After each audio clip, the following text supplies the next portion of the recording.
أشهد أن لا إله إلا الله أشهد أن لا إله إلا الله أشهد أن محمدا رسول الله أشهد أن محمدا رسول الله حي على الصلاة حي على الصلاة حي على الفلاح حي على الفلاح الله أكبر الله أكبر لا إله إلا الله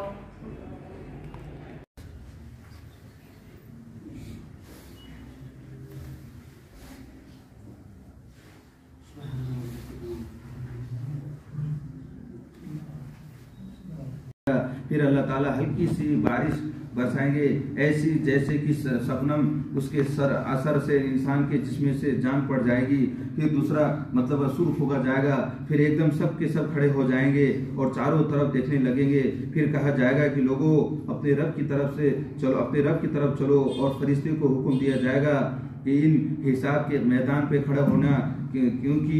اس سے پوچھتاچھ ہوگی اور اس کے اعمال کے حساب کتاب ہوگا. پھر حکم ہوگا ان کو دوزخیوں میں سے گروہ کو نکالو. عرض کریں گے کہ کتنے میں سے کتنا حکم ہوگا. ہر ہزاروں میں سے 99 کو نکالو. 99 رسول اللہ صلی اللہ علیہ وسلم ارشاد فرمایا کہ یہ وہ دن ہوگا جو بچے کو بوڑھا کر دیا جائے گا. یعنی اس روز کی سخت اور لمبائی کا تقاضا یہ ہوگا کہ وہ بچے کو بوڑھا کر دیے جائیں گے اگرچہ حقیقت میں بچہ بوڑھا نہ ہو. اور یہی وہ دن ہوگا جس میں پنڈلی کھولی جائے گی. یعنی جس دن اللہ تعالیٰ کی خاص قسم کا جوہر فرمائیں گے. ایک اور روایت میں اسی طرح جب صحابہ رضی اللہ عنہ نے یہ سنا کہ ہزاروں میں سے 99 جو جہنم پہ جائیں گے اس بات پر اتنا پریشان ہوا کہ چہرے کا رنگ بدل گیا. اس پر آپ صلی اللہ علیہ وسلم ارشاد فرمایا یہ بات ہے کہ 999 جو جہنم پہ جائیں گے وہ یاجوج ماجوج اور ان کی طرح کفار و مشرکینوں میں سے ہوں گے. اور وہ 1000 میں سے ایک جو جنت میں جائیں گے وہ تم میں سے اور تمہارے طریقے اختیار کرنے والوں میں سے ہوں گے. اللہ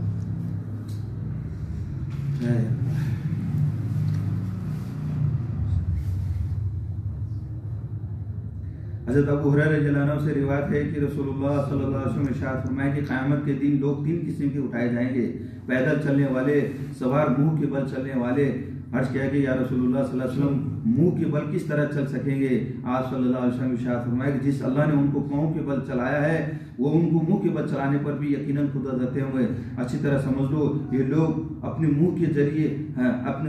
ذریعے ہی زمین کے ہر ٹیلے اور ہر کانٹے سے بچیں گے. حضرت عدی بن حاتم رضی اللہ عنہ سے روایت ہے کہ رسول اللہ صلی اللہ علیہ وسلم ارشاد فرمائے کہ قیامت کے دن تم میں سے ہر شخص کو اللہ تعالیٰ کی اس طرح کلام فرمائیں گے کہ درمیان میں کوئی ترجمان نہیں ہوگا. اس وقت بندے بے بسی سے ادھر ادھر دیکھیں گے. جب اپنی دائیں جانب دیکھیں گے تو اپنے اعمال کے سوا کچھ نظر نہیں آئے گا. جب اپنی بائیں جانب دیکھیں گے تو اپنے اعمال کے سوا کچھ نظر نہیں آئے گا. جب اپنے سامنے دیکھے گا تو آگ کے علاوہ کچھ نظر نہیں آئے گا. لہذا دوزخ کی آگ سے بچاؤ اگرچہ سرخ کھجور کے ٹکڑے کو صدقہ کرنے کی لگے ہی نہ ہو. یعنی اپنا زندگی میں جو ہے جتنا ہو سکے جو ہے صدقہ کرتے رہنا. حضرت انس بن مالک رضی اللہ عنہ سے روایت ہے کہ رسول اللہ صلی اللہ علیہ وسلم ارشاد فرمائے کہ قیامت کے دن دوزخیوں میں سے ایک شخص کو لائے جائیں گے اور جس نے اپنی دنیا کی زندگی میں نہایت عیش و آرام کے ساتھ گزاری ہوگی اس کو دوزخ کی آگوں میں ایک غوطہ دیا جائے گا. پھر اسے پوچھا جائے گا کہ آدم کے بیٹے تم نے کبھی کوئی اچھی حالت دیکھی ہے اور کیا کبھی ایسے آرام کی کوئی دور تجھ پر سے گزرا ہے؟ وہ اللہ کی قسم کھا کر کہیں گے کبھی نہیں میرے رب. اسی طرح ایک شخص جنتیوں میں سے ایسے لائے جائیں گے جس کا زندگی سب سے زیادہ تکلیف میں گزری ہوگی، اس کو جنت کے ایک گوتا دیا جائے گا۔ پھر اسے پوچھا جائے گا کہ آدم کے بیٹے کیا تم نے کبھی کوئی دکھ دیکھی ہے، کیا کوئی دور تجھ پر صرف تکلیف کا گزرا ہے؟ وہ اللہ کی قسم کھا کر کہے کبھی نہیں، میرے رب کبھی کوئی تکلیف مجھ پر نہیں گزری اور میں نے کبھی کوئی تکلیف نہیں دیکھی۔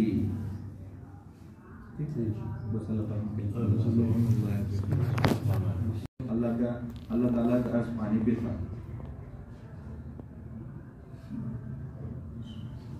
حضرت انس بن مالک رضی اللہ عنہ سے روایت ہے کہ رسول اللہ صلی اللہ علیہ وسلم نے ارشاد فرمایا کہ بندہ جب اپنی قبر پہ رکھ دیا جاتا ہے اور اس کے ساتھ یعنی اس کے جنازے کے ساتھ آنے والے واپس چلے جاتے ہیں، ابھی وہ اتنا قریب ہوتا ہے کہ ان کی جوتے کی آواز وہ سن رہا ہوتا ہے، اتنے میں اس کے پاس دو فرشتے آتے ہیں، وہ ان کو بٹھاتے ہیں، پھر اسے پوچھتے ہیں کہ تم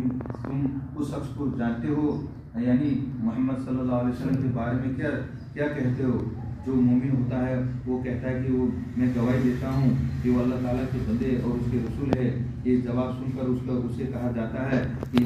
تم نے ایمان جاتا ہے کہ ایمان نہ لانے کی وجہ سے دوزخ میں تمہیں جواب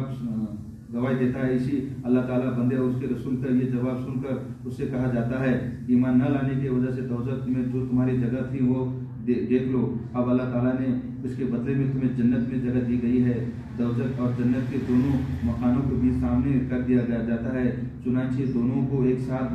دیکھتے ہیں، اور پھر منافق اور کافروں سے اسی طرح مرنے کے بعد بھی اسے رسول اللہ صلی اللہ علیہ وسلم کے بارے میں پوچھتے ہیں، اس شخص کے بارے میں تم کیا کہتے ہو؟ وہ منافق اور کافر کہتا ہے کہ میں ان کے بارے میں خود تو جانتا نہیں، دوسرے لوگ بھی کہا کہتے تھے کہ وہی میں بھی کہتا ہوں۔ اس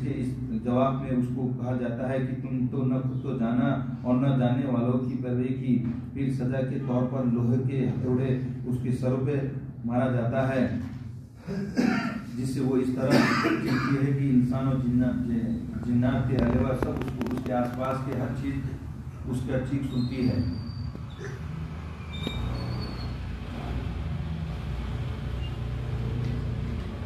حضرت عبداللہ بن عمر رضی اللہ عنہ سے روایت ہے کہ رسول اللہ صلی اللہ علیہ وسلم ارشاد فرمایا کہ قیامت سے پہلے دجال نکلے گا اور یہ 40 تک ٹھہرے گا۔ اس حدیث سے روایت کرنے والے صحابہ حضرت عبداللہ بن عمر رضی اللہ عنہ فرماتے کہ میں نہیں جانتا کہ رسول اللہ صلی اللہ علیہ وسلم کا مطلب 40 سے 40 دن تھا یا 40 مہینہ یا 40 سال۔ اگر حدیث کے بیان کرنے والے پھر اللہ تعالیٰ نے حضرت عیسیٰ بن مریم کو دنیا میں بھیجا گیا تھا اور عقبہ بن مسعود ہے، یعنی اس کی شکل صورت حضرت عقبہ بن مسعود رضی اللہ عنہ سے ملتا جلتا ہوگا، یہ دجال کو تلاش کر دیں گے اور اس کی تعقل کریں گے اور اس کی پکڑ کر اس کو ختم کر دیں گے، پھر 7 سال تک لوگ ایسے رہیں گے کہ ایک دو آدمیوں کے درمیان بھی آپس میں دشمنی نہیں ہوگی، پھر اللہ تعالیٰ ان کی شان کی طرف سے ایک خاص قسم کے ٹھنڈے ہوا چلیں گے جس کی وجہ سے اثر ہوگا کہ روح زمین پر کوئی ایسا شخص باقی نہیں رہے گا جس کے دل میں ذرا برابر بھی ایمان ہو۔ بہرحال اس ہوا سے تمام اہل ایمان والے ختم ہو جائیں گے، یہاں تک کہ اگر تم میں سے کوئی شخص کسی پہاڑ کے اندر بھی چلے جائے تو یہ ہوا وہاں پہنچ کر اس کو ختم کر دی جائے گی۔ رسول اللہ صلی اللہ علیہ وسلم ارشاد فرمایا اس کے بعد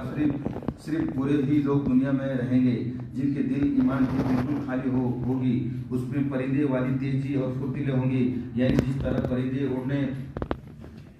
اڑنے اور پھرتیلا ہوتے ہیں اسی طرح یہ لوگ اپنی غلط خواہشات کو پورا کرنے کے پھرتیلا دکھائیں گے